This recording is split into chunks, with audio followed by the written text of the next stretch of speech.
नमस्कार दोस्तों, मैं विकास आप सबका स्वागत करता हूं मेरे चैनल में। और आज के एपिसोड में यहाँ पे मैंने जो आज की कुंडली ली हुई है वो उसमें सबसे पहले कुंडली है मिस्टर योगेश की। और उनकी जो डेट ऑफ बर्थ है वो है 23 अगस्त 1996। टाइम है 8:33 शाम का। और जो रहने वाले हैं, जो जन्म स्थान है इनका वो है गोवा का। इनका प्रश्न था कि इनकी नौकरी कैसी होगी और साथ में इन्होंने पूछा था कि लाइफ कैसी रहेगी और अगर कोई प्रॉब्लम है तो उपाय इसके बताएं। तो चलो देखते हैं योगेश की कुंडली में क्या योग हैं और कैसी इनकी कुंडली है। तो यहाँ पे कुंडली देखेंगे तो मीन लगन की इनकी कुंडली है और लगन में शनि और केतु की युति है। उसके बाद देखें तो चतुर्थ भाव में मिथुन राशि में शुक्र और मंगल की युति है। उसके बाद षष्ठम भाव में सूर्य अपनी ही राशि में बैठे हुए हैं और सप्तम भाव में बुध और राहु की युति है कन्या राशि में। उसके बाद चंद्रमा वृश्चिक राशि में बैठे हुए हैं नवम भाव में और गुरु अपनी ही राशि धनु राशि में बैठे हुए हैं दसम भाव में। तो इनका जो प्रश्न था नौकरी के बारे में, तो नौकरी से रिलेटेड हम इनको देखेंगे। तो क्योंकि जॉब का, प्रोफेशन का जो आपका जो कर्म भाव है उसको हम देखते हैं। तो कर्म भाव में धनु राशि बैठी हुई है और धनु राशि में गुरु स्वयं खुद अपनी राशि में बैठे हुए हैं। अब क्योंकि ये लग्नेश भी हैं तो लग्नेश जो हैं वो आपके दसम भाव में बैठे हुए हैं और अपनी ही राशि में बैठे हुए हैं। तो यहाँ पे काफ़ी अच्छा योग होता है ये कि कोई जब लग्नेश जो है अपने ही राशि में बैठे और अच्छे घर में बैठे तो काफ़ी अच्छे इससे इस भाव से रिलेटेड जो होता है, इस भाव से रिलेटेड काफ़ी अच्छी इनको सफलता मिलेगी और काफ़ी अच्छी इनको इसके रिजल्ट मिलेंगे। गुरु की सबसे पहले हम डिग्री देख लेते हैं कि इसकी जो अंश है, उनका जो पावर है, इनके जो बल है वो कितना है। गुरु यहाँ पे धनु राशि पे 14 डिग्री पे बकरी की स्थिति में है और शुक्र के नक्षत्र में बैठे हुए हैं। अब शुक्र को भी देख लेते हैं। तो शुक्र जो है वो अपने मित्र राशि में बैठे हुए हैं मंगल के साथ। मित्र राशि में बैठे हुए हैं मंगल के साथ चतुर्थ भाव में। अब शुक्र जो है यहाँ पे चतुर्थ भाव में मिथुन राशि में बैठे हुए हैं। और जब हम बुध को देखें तो बुध जो है अपनी राशि में बैठे हुए हैं सप्तम भाव में। दिक्कत की कोई बात नहीं है। शुक्र यहाँ पे आपको सबसे पहले देखेंगे इनकी बल। तो शुक्र मिथुन राशि में 21 डिग्री में बैठे हुए हैं और गुरु के नक्षत्र में बैठे हुए हैं। तो यहाँ पे एक दूसरे के नक्षत्रों में बैठे हुए हैं। जैसे कोई ग्रह जो है, जैसे हम बोलते हैं कि एक राशि परिवर्तन योग जिसको बोलते हैं वो बनता है जब एक राशि से दूसरी राशि में वो बैठे। लेकिन साथ साथ में ये जो योग है ये नक्षत्रों के आधार पर भी बनता है कि नक्षत्र जब कोई ग्रह किसी के नक्षत्र में बैठा हुआ हो और उसके नक्षत्र में उस दूसरा ग्रह जो है वो बैठा हो। मान लो कि गुरु के नक्षत्र, जैसे यहाँ पे है कि गुरु के नक्षत्र में शुक्र बैठा हुआ है और शुक्र के नक्षत्र में गुरु बैठा हुआ है, तो यहाँ पे भी वो योग मिलेगा, यहाँ पे भी वो रिजल्ट मिलेंगे राशि परिवर्तन योग के। अब राशि परिवर्तन योग के आपको समझा दूं कि जैसे अब शुक्र और गुरु जो हैं आपस में शत्रु हैं, पर यहाँ पे आप देखने वाली बात ये होगी कि मान लो आप हैं और आपका एक दुश्मन है, ठीक है, आपका एनिमी है। आपका एनिमी जो है वो आपके घर में बैठा हुआ है और आप जो हैं अपने एनिमी के घर में बैठे हुए हैं। आपका शत्रु आपके घर में और आप शत्रु के घर में बैठे हुए हैं। तो इस योग में होता क्या है कि हानि नहीं कर पाते। क्यों? क्योंकि अगर आप शत्रु के घर में अगर हानि करते हो तो आपका शत्रु आपके घर में हानि करेगा, और अगर आप शत्रु के घर में हानि नहीं करते हो तो आपका शत्रु भी आपके घर में हानि नहीं करेगा, क्योंकि एक दूसरे को डर होगा कि कहीं मेरा घर वो बर्बाद ना कर दे। तो यही जो योग है वो वहाँ पे अच्छा फल देता है। और साथ साथ में चाहे वो आपस में जो है शत्रुता भाव से रखते हों ग्रह, चाहे वो मित्र भाव हो, वो दोनों ही स्थिति में अच्छा फल देने के लिए बाध्य हो जाते हैं। तो जैसे मैंने बात की यहाँ पे कि जैसे शुक्र और गुरु की, तो यहाँ पे जैसे गुरु शुक्र के भाव में बैठे हुए हैं, सॉरी शुक्र के नक्षत्र में बैठे हुए हैं, तो क्या होगा कि गुरु जब फल देगा अपने दशांतर दशा में, तब इस भाव से रिलेटेड भी फल देगा। मतलब आपको सुख सुविधा, आपका गाड़ी मकान वाहन का हर चीज़ का सुख मिलेगा। और साथ में गुरु क्योंकि यहाँ पे कर्म भाव में है, तो आपका कर्म भाव भी अच्छा होगा, आपकी जॉब अच्छी होगी, काफ़ी अच्छी आपको जॉब यहाँ पे मिलेगी, गवर्नमेंट जॉब आपकी योग बनेगी, क्योंकि लग्नेश भी यहाँ पे बैठा हुआ है आराम से, कोई दिक्कत की बात नहीं है। अब बात करते हैं शुक्र की। अब शुक्र जो है क्योंकि गुरु के नक्षत्र में बैठे हुए हैं, तो शुक्र इस भाव का रिजल्ट भी देंगे, तो ये भी हेल्प करेंगे आपकी जॉब से रिलेटेड। उसके बाद जैसे गुरु की दृष्टि जो है सप्तम दृष्टि, वो भी इस भाव में पड़ रही है, और साथ में शुक्र की दृष्टि भी इस भाव में पड़ रही है, तो भी काफ़ी अच्छा योग यहाँ पे बनेगा। उसके बाद मंगल की बात करें तो मंगल जो है वो द्वितीय भाव और भाग्येश होके आपके चतुर्थ भाव में बैठे हुए हैं। दिक्कत की कोई बात नहीं, हालांकि वो शत्रु राशि में है, पर यहाँ पे देख लेते हैं हम मैत्री में, तत्कालिक मैत्री में मंगल और बुध यहाँ पे मित्र हैं, तो यहाँ पे आपको अच्छा यहाँ पे रिजल्ट आपको मिलेगा।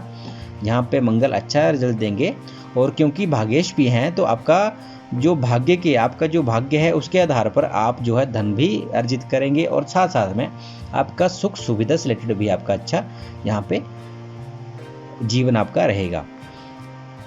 बात करते हैं अगले भाव की। तो अगला जो भाव था, ये दोनों भाव मैंने देख ली, ठीक है।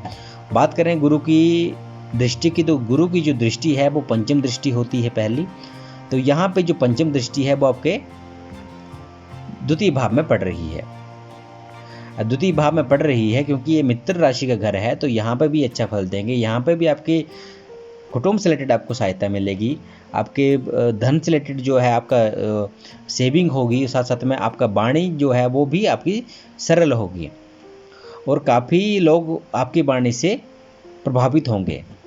उसके बाद बात करूँ सप्तम की, सप्तम दृष्टि मैंने आपको बता ही दी यहाँ पे पड़ रही है। उसके बाद देखते हैं नवम दृष्टि। तो नवम दृष्टि जो है वो षष्ठम भाव में पड़ रही है, क्योंकि गुरु की दृष्टि है, शुभ ग्रह है उसकी दृष्टि है, तो यहाँ पे जो दिक्कतें होती हैं उसमें कमी करेंगे। तो यहाँ पे जैसे रोग ऋण शत्रु, तो रोग जो है वो इसमें कमी लाएंगे, शत्रु जो है बनेंगे लेकिन वो उसको कम करेंगे, और ऋण की आपको जरूरत पड़ेगी तो वो भी आपको प्रोवाइड करेंगे, और साथ साथ में उसमें आपकी सहायता भी करेंगे ताकि वो, और साथ साथ में ऐसा है अगर आप लोन लेते हो तो आपको खराब नहीं होगा, लोन खराब नहीं होगा।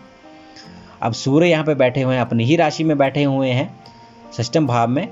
गुरु की बात होगी, अब बात कर रहा हूँ सूर्य की। सूर्य जो हैं अपने ही भाव में बैठे हुए हैं, अपने ही राशि में बैठे हुए हैं, सिंह राशि में, और षष्ठम भाव में बैठे हुए हैं। अब चाहे जो भी कोई ग्रह हो, जब कोई उनको ऐसा घर मिल जाए जो कि अच्छा नहीं है, त्रिक भाव है, लेकिन अपनी ही राशि में हो, तो वो भी अपना घर खराब नहीं करता, कम से कम नेगेटिव रिजल्ट देने की, कम से कम नेगेटिव रिजल्ट जो है वो देने का प्रयास करता है कि कम से कम जो नेगेटिव रिजल्ट इनको दे।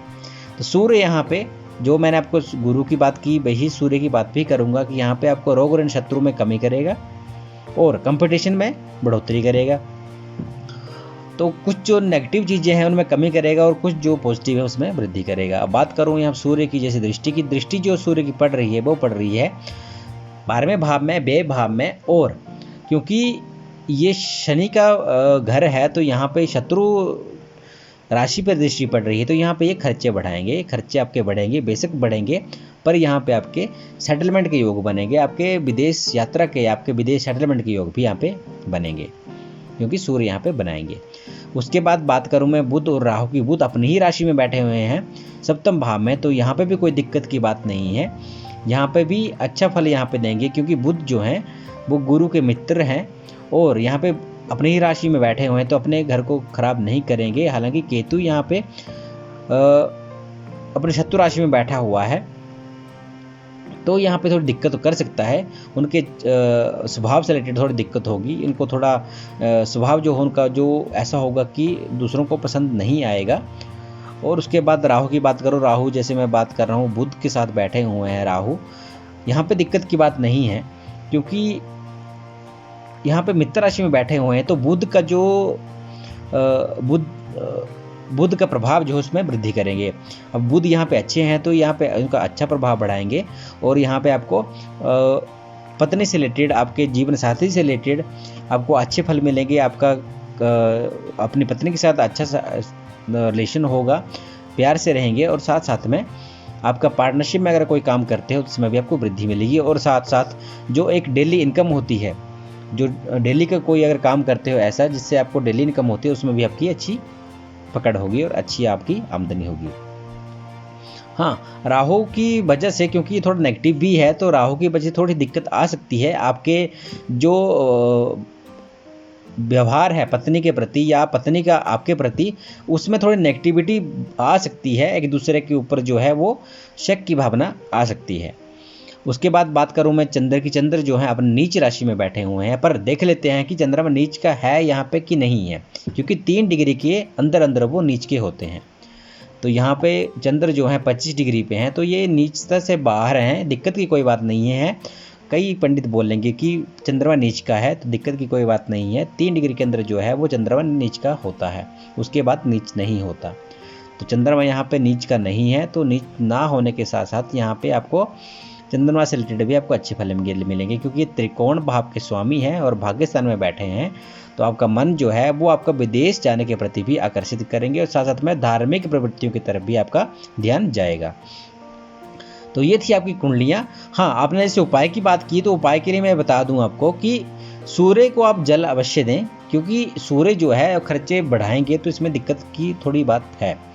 साथ में सूर्य के आप जैसे आपको बताया मैंने, सूर्य को आपने जल चढ़ाना है। साथ साथ में जो सूर्य का जो आदित्य हृदय स्तोत्र जो है उसका पाठ भी आप कर सकते हो। राहु को, जैसे केतु यहाँ पे थोड़ी दिक्कत कर रहा है, शनि यहाँ पे थोड़ी दिक्कत कर रहा है, क्योंकि शनि जो है 10वें और 11 सॉरी आपके 11वें और 12वें भाव का स्वामी है, तो यहाँ पे थोड़ी दिक्कत कर सकता है। तो शनि की भी आपको आराधना करनी है, या फिर मंगलवार के दिन आप हनुमान जी के मंदिर, और शनिवार के दिन आप हनुमान जी के मंदिर में जाके हनुमान जी की आराधना करेंगे तो भी आपका शनि अच्छा होगा, क्योंकि शनि की दृष्टि यहाँ पे 7वें भाव में पड़ रही है। हालांकि यहाँ पे अपने मित्र राशि में पड़ रही है और केतु की भी दृष्टि यहाँ पे पड़ रही है, तो यहाँ पे आपके मैरिड लाइफ में दिक्कत कर सकते हैं। तो इसके लिए इसलिए मैं बोल रहा हूँ कि मंगल जो है वो, मतलब जो हनुमान जी की आप आराधना करोगे तो ये शनि जो है वो कम प्रभाव, आपका नेगेटिव प्रभाव कम करेगा। हालांकि यहाँ पे आपके आय के साधन जो हैं वो भी आपके व्यय भाव से बनेंगे। व्यय भाव का मतलब ये है कि आपके विदेश जाके भी आपके जो धन कमाने के योग हैं, तो दिक्कत की वैसे बात नहीं है। पर यहाँ पे शनि की जैसे बात करूँ तो आपको शनि की दृष्टियों से, क्योंकि शनि की तीसरी दृष्टि जो है यहाँ पे पड़ रही है आपके 3य भाव में, 7वीं दृष्टि आपके 7वें भाव में पड़ रही है, और जो 10वीं दृष्टि है वो पड़ रही है आपके कर्म भाव में। तो यहाँ पे भी दृष्टि पड़ रही है, तो यहाँ पे थोड़ी दिक्कत करेंगे, क्योंकि गुरु यहाँ पे बैठे हुए हैं, शनि की दृष्टि गुरु के ऊपर पड़ रही है। वैसे समता का भाव रखते हैं गुरु के साथ शनि, पर फिर भी यहाँ पे थोड़ी दिक्कत कर सकते हैं। आपकी जो जॉब है उसकी ट्रांसफ़र, उसकी कभी कभी ऐसी दिक्कत आ सकती है कि आपको नौकरी छोड़नी पड़े।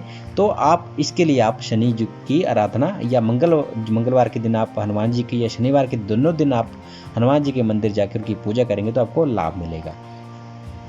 तो ये थी आपकी कुंडली। अगर इसके अलावा आपको कोई प्रश्न रहता है तो आप पूछ सकते हैं। और अब बात करते हैं अगली कुंडली की। अगली जो कुंडली है वो है मिस्टर स्यादा। इनकी डेट ऑफ बर्थ है 26 दिसंबर 2000 की। टाइम है 12:40 रात का है, मतलब ये 25 की रात्रि की बात कर रहे हैं। मतलब मैं 25 की रात्रि की बात कर रहा हूँ। 25 की रात को इनका जन्म हुआ है। मतलब दिन जो है, मतलब अगला जो डे है वो स्टार्ट हो चुका था, 26 जो है वो स्टार्ट हो चुका है।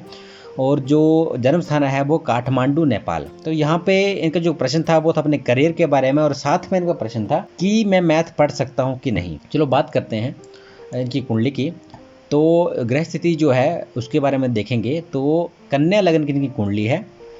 और अभी बात करेंगे द्वितीय भाव की। तो द्वितीय भाव में तुला राशि में मंगल विराजमान है। उसके बाद चतुर्थ भाव में सूर्य, बुध, चंद्र और केतु की युति है। उसके बाद बात करें हम सब पंचम भाव की। तो पंचम भाव में मकर राशि में शुक्र विराजमान है। और उसके बाद बात करते हैं नवम भाव की। तो नवम भाव में वृष राशि में गुरु और शनि की युति है।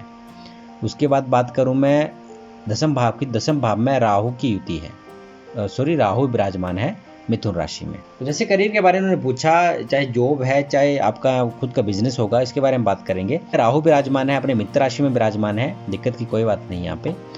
और उसके बाद बात करूं, क्योंकि लग्नेश यहाँ पे बुध है, तो बुध जो है वो आपके सुख सुविधा के स्थान में बैठे हैं सूर्य के साथ। अब क्योंकि यहाँ पे देखते हैं कि सूर्य के साथ यहाँ पे इनका बुध जो है वो कैसा है, तो यहाँ पे सूर्य और बुध यहाँ पे दोनों साथ में हैं, पर बुध जो है वो अस्त की स्थिति में है। बुध अस्त है तो यहाँ पे वो बुध आदित्य योग का अच्छा योग नहीं मिल पाएगा इनको, क्योंकि बुध अस्त हो गए। तो यहाँ पे थोड़ा वैसे योग अच्छा होता है बुध आदित्य योग का भी, पर यहाँ पे नहीं बनेगा। और साथ में क्योंकि यहाँ पे सूर्य और चंद्र दोनों को ही ग्रहण लगा हुआ है, केतु विराजमान है यहाँ पे, राहु की दृष्टि यहाँ पे पड़ रही है, तो यहाँ पे थोड़ी दिक्कत आएगी आपको जॉब से रिलेटेड। जॉब में दिक्कत आ सकती है।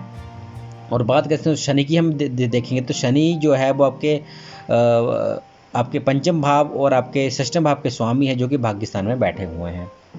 अब भाग्येश को भी देखते हैं, भाग्येश शुक्र है जो कि त्रिकोण में ही बैठा हुआ है, तो यहाँ पे भाग्येश आपका अच्छा है। तो और क्योंकि बुध जो है, बुध भी अस्त हो चुका है, तो क्योंकि आपका लग्नेश ही अस्त हो गया, तो यहाँ पे भी वो आपको नौकरी से रिलेटेड दिक्कत करेगा। अब क्योंकि अब सूर्य, जैसे मैंने सूर्य चंद्र दोनों ही यहाँ पे ग्रहण दोष के शिकार हो चुके हैं। अब क्योंकि यहाँ पे केतु की हम बात करें तो केतु यहाँ पे 21 डिग्री पे बैठा हुआ है, सूर्य चंद्र जो है 10 डिग्री पे है, चंद्र जो है वो 11 डिग्री पे है। और क्योंकि यहाँ पे देखें तो केतु के ही नक्षत्र में बैठे हुए हैं दोनों, तो थोड़ी सी दिक्कत यहाँ पे आपको आएगी। अब केतु जहाँ बैठे हैं उस भाव से रिलेटेड फल वो नहीं दे पाएंगे, क्योंकि केतु जो है ऑलरेडी ही इनको ग्रहण लगा चुका है, तो ग्रहण लगा चुका तो वो फल देने में सहायक नहीं है। जैसे किसी ग्रह को, जैसे सूर्य ग्रह को जब ग्रहण लगता है तो जहाँ पे उसकी जो ऊर्जा है, उसकी जो किरणें हैं वो नहीं पहुँच पाती, वो अवरुद्ध हो जाती हैं। तो अवरुद्ध हो जाएंगी तो वो प्रभाव नहीं कर पाएंगे, वो नेगेटिव प्रभाव यहाँ पे पड़ेगा उनके जीवन के ऊपर। वैसे ही यहाँ पे उनकी कुंडली के ऊपर भी वैसे ही प्रभाव पड़ेगा और उनके जीवन पे भी वैसे प्रभाव पड़ेगा। तो यहाँ पे दिक्कत क्या आएगी, सुख सुविधा से रिलेटेड इनको दिक्कत आएगी, माता का स्वास्थ्य इनका खराब रहेगा, पिता के साथ इनकी अच्छी नहीं बनेगी, पिता का स्वास्थ्य खराब रहेगा। और साथ साथ में इनकी जो ज़मीन जायदाद है या फिर इनका जो गाड़ी मकान वाहन से रिलेटेड इनको प्रॉब्लम आ सकती है। बात करें इनकी, जैसे सूर्य जो, क्योंकि यहाँ पे प्रभाव देने के यहाँ पे है ही नहीं, इनके ग्रहण लग चुका है, तो कमी लाएंगे, ये कमी इनके इस चीज़ में आएगी। ठीक है। अब केतु की हम इंडिपेंडेंटली बात करें तो केतु क्योंकि यहाँ पे अपने शत्रु राशि में विराजमान है, तो यहाँ पे भी वो अच्छा फल नहीं देंगे, उसको भी खराब करेंगे। तो कुल मिला के यहाँ पे दिक्कत की थोड़ी बात है। वैसे यहाँ पे 4 ग्रह जो हैं वो यहाँ पे बैठे हुए हैं, और चारों में से 2 जो हैं वो यहाँ पे ग्रहण है, बुध अस्त हो चुका है। तो यहाँ पे ग्रह स्थिति मैक्सिमम ग्रह जो वो अस्त हो चुके हैं, तो यहाँ पे थोड़ी आपको दिक्कत आएगी आपकी जॉब से रिलेटेड और साथ साथ में आपके सुख सुविधा से रिलेटेड। बात करूँ पंचम भाव की, तो पंचम भाव जो है वो उसका स्वामी जो शनि जो है, और क्योंकि यहाँ त्रिकोण के मालिक हैं तो वहाँ पे वो भी अपने भाग्य स्थान में बैठे हुए हैं। तो शनि यहाँ पे आपके थोड़े आपको बल प्रदान करेंगे। उनकी हम डिग्री देख लेते हैं। शनि यहाँ पे बाल अवस्था में है, मतलब यहाँ पे बाल अवस्था में है, यहाँ पे भी वो अच्छा रिजल्ट, यहाँ पे रिजल्ट देने के लिए वो उतना प्रभावशाली नहीं है। इंग्लिश आपकी इतनी अच्छी नहीं हो पाएगी, शनि खराब है, क्योंकि शनि जो है वो इंग्लिश जो है, इंग्लिश मीडियम है या इंग्लिश जो सब्जेक्ट है उसमें वो सहायक होते हैं, लेकिन उनकी स्थिति बलवान होनी चाहिए, तो यहाँ पे बलवान नहीं है, इंग्लिश में आपको प्रॉब्लम आएगी। बात करें मैथ की, तो मैथ की बात करें तो मंगल जो है, मंगल की एक राशि तृतीय भाव में, दूसरी जो है आपकी तृतीय भाव में है, और मंगल खुद बैठे हैं आपके वाणी स्थान में, आपके धन स्थान में, और वो शत्रु राशि में बैठे हुए हैं। तो यहाँ पे थोड़ी दिक्कत आपको मैथ से रिलेटेड भी आएगी। मैथ आप पढ़ सकते हैं, पर आपको मेहनत ज़्यादा करनी पड़ेगी मैथ सब्जेक्ट को पढ़ने के लिए। मैथ सब्जेक्ट को पढ़ने के लिए आपको काफ़ी ज़्यादा मेहनत करने के बाद ही आपको फल मिलेगा, पर आप उम्मीद ना छोड़ें। साथ में आपको उपाय बताना चाहूँगा कि पहले तो आपको अपना लग्नेश उसके साथ जो है आपका जो चंद्र जो है, आपका चंद्र का जो चंद्र है, आपकी जो राशि स्वामी है चंद्र, उसका भी जागृत होना जरूरी है। साथ में आपका सूर्य भी बलवान होना जरूरी है, तभी वो आपको अच्छी जॉब दिला पाएंगे। क्योंकि जो कारक ग्रह हैं, जैसे गुरु यहाँ बात करूँ तो गुरु जो हैं वो यहाँ पे केंद्र भाव के स्वामी और साथ में बैठे हैं वो भाग्य स्थान में। तो गुरु भी यहाँ पे अच्छे हैं। गुरु की दशा अंतर से जब भी चलेगी तो ये यहाँ पे आपको अच्छा फल देंगे। और गुरु की बात करूँ, गुरु 8 डिग्री पे बकरी होकर बैठे हैं सूर्य के नक्षत्र में, तो इस भाव से रिलेटेड भी फल वो देंगे। तो गुरु यहाँ पे अच्छे हैं। शनि यहाँ पे अच्छे थे पर बलहीन है। शुक्र की बात करूँ तो शुक्र जो है वो भाग्यस्थान के मालिक हैं और द्वितीय भाव के स्वामी हैं। बात करूँ डिग्री की, 26 डिग्री पे बैठे हैं क्योंकि ये मृत अवस्था में जा रहे हैं, तो और साथ में मंगल के नक्षत्र में बैठे हुए हैं, तो यहाँ पे वो शुक्र भी यहाँ पे अच्छे फल देंगे। और बात करूँ उसके बाद मंगल की, तो मंगल यहाँ पे आपको ना इतना अच्छा फल दे पाएंगे, ना ही इतना बुरा फल दे पाएंगे। हाँ, आपकी उम्र जरूर लंबी करेंगे। आपका जो धार्मिक चीज़ों में, साथ में आपके गुप्त विद्याओं में, तंत्र शास्त्र में और आपके ज्योतिष शास्त्र में भी रुचि होगी, क्योंकि मंगल की यहाँ पे दृष्टि पड़ रही है। ये मैंने काफ़ी कुंडलियों में देखा है, शनि की दृष्टि या मंगल यहाँ पे बैठे हों अष्टम भाव में, या मंगल की दृष्टि अष्टम भाव में पड़ रही हो, तो ऐसा जातक जो है, मैंने कई कुंडलियों में देखा है कि ऐसा जातक जो है ऐसी तंत्र शास्त्र से रिलेटेड हो या फिर ज्योतिष शास्त्र से रिलेटेड हो या फिर अदर कोई गुप्त विद्याओं में उसमें रुचि रखता है। अब बात करूं, जैसे आपने मैथ के बारे में पूछा, तो मैथ के मैंने बता दी। यहाँ पे आपको काफ़ी ज़्यादा मेहनत करने के बाद ही आपको यहाँ पे थोड़ी फल मिलेगा, क्योंकि मंगल जो हैं वो एक तो इनको अष्टम भाव मिला हुआ है, साथ में इनको तृतीय भाव मिला हुआ है। तो तृतीय भाव फल देता है पर काफ़ी ज़्यादा मेहनत करवाने के बाद। तो जैसे मैं को उपाय बता रहा था, आपको सबसे पहले करना क्या है कि आप गुड़ का परहेज करें। गुड़ नहीं खाना है आपको, क्योंकि सूर्य ग्रहण दोष है आपके इसमें। और साथ में कोशिश करें कि आप जो हैं सूर्य को पानी डेली चढ़ाएं, डेली अर्पण करें, और साथ साथ में आदित्य हृदय स्तोत्र का पाठ करें। उससे भी आपको काफ़ी ज़्यादा हेल्प मिलेगी। साथ में पिता का स्वास्थ्य भी ठीक होगा। बात करें चंद्र की, तो चंद्र के लिए आप शिव जी की पूजा करें, शिवलिंग पे आप दूध और पानी चढ़ाएं, तो भी आपका जो चंद्र है अच्छा होगा। साथ में जूठा पानी आपको नहीं फेंकना है, पानी उतना ही लें पीने के लिए जितना कि आपको आवश्यकता है, तो ये भी आपको नहीं करना है। साथ में माता की सेवा करें, तो भी आपका चंद्रमा ठीक होगा। बात करें बुध की, तो बुध यहाँ पे लग्नेश हैं, तो आपको मैं बताना चाहूँगा कि बुध का रत्न आप धारण करें, पन्ना आप धारण करें, तो आपका जो कुंडली जो है वो जागृत होगी। आपकी कुंडली के जो ग्रह हैं वो अच्छा फल देने के लिए जो देने वाले हैं, तो ही वो अच्छा फल देंगे, क्योंकि लग्नेश का बलवान होना कुंडली में बहुत जरूरी होता है। नहीं तो कोई भी ग्रह अपने मर्जी से वो अपना काम करेगा, अपनी मर्जी से वो अपना काम नहीं करेगा। जैसे किसी परिवार में जो मुखिया होता है परिवार का, अगर वो घर में नहीं है या घर में बाहर है या घर जो बीमारी से ग्रसित है, तो बाकी घर के जो बाकी लोग हैं वो अपनी मर्जी से ही हर काम करेंगे, किसी के बोलने पे या किसी के इस पे नहीं करेंगे। इसीलिए घर के मालिक का जागृत अवस्था में होना और उनका कंट्रोल उनके मेंबर्स पे होना ज़रूरी है। तो लग्नेश का काम यही होता है कि अपने, क्योंकि पूरी कुंडली का मालिक होता है लग्नेश, तो लग्नेश जो है अगर जागृत अवस्था में अच्छी स्थिति में है, तो वो जो है सारे ग्रहों को जो काम दिए हुए हैं लग्नेश ने, वो सारे के सारे कंट्रोल करने के लिए बोलेगा और अपने अपने फल देने के लिए वो बाध्य करेगा। अब क्योंकि बुध यहाँ पे अस्त है, तो वो कोई भी ग्रह, जैसे मैंने पहले बताया कि अपनी मर्जी से अगर घर में कोई मुखिया बीमार है या घर पे नहीं है या पीड़ित है, तो वो उस हिसाब से काम नहीं करेंगे घर वाले, जितने जैसे कि करना चाहिए, चाहे नौकर हों चाहे घर वाले हों, तो वो है। तो लग्नेश का मजबूत होना बहुत ही जरूरी होता है। तो ये कुछ उपाय जैसे मैंने आपको बताया, बुध का आप रत्न धारण करें, सूर्य चंद्र के मैंने जैसे आपको बताया कि आपको ये करने हैं।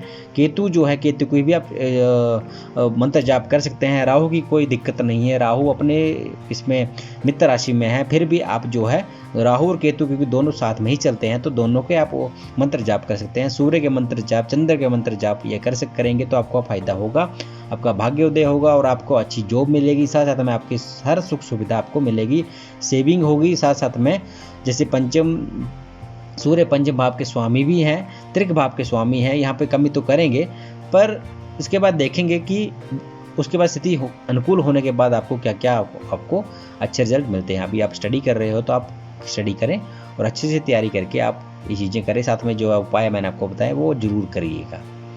तो ये थी आज की कुंडलियाँ।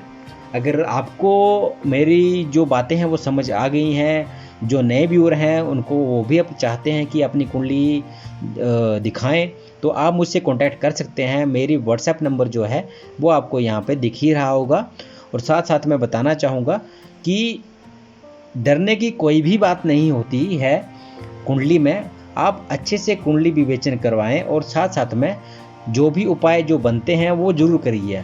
ऐसा ना सोचें कि छोटे छोटे उपाय हैं इनसे क्या होगा, बहुत कुछ होता है। तो आप निराश ना हो। ज्योतिष शास्त्र में अगर कुछ ग्रह बुरे हैं तो उनके उपाय भी दिए होते हैं, तो दिक्कत की कोई बात नहीं है। आप हमेशा ही अच्छे सलाह लें, अच्छे पंडित के पास सलाह लें। अगर आप मुझसे नहीं भी दिखवाते हैं कुंडली अपनी, तो आप किसी ऐसे पंडित के पास, किसी ऐसे ज्योतिषाचार्य के पास जाएं जो कि अच्छा ज्ञान दें और अच्छा आपको गाइड करें।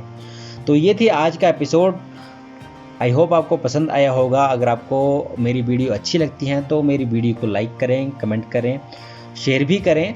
और अगर आप नए व्यूअर हैं, ऐसे ही कुंडली के बारे में जानना चाहते हैं, कोई सीखना चाहता है, कोई सीख रहा है, तो भी आप मेरे चैनल को सब्सक्राइब करें। आपको कुछ ना कुछ सीखने को हमेशा ही हर कुंडली में मिलता रहेगा।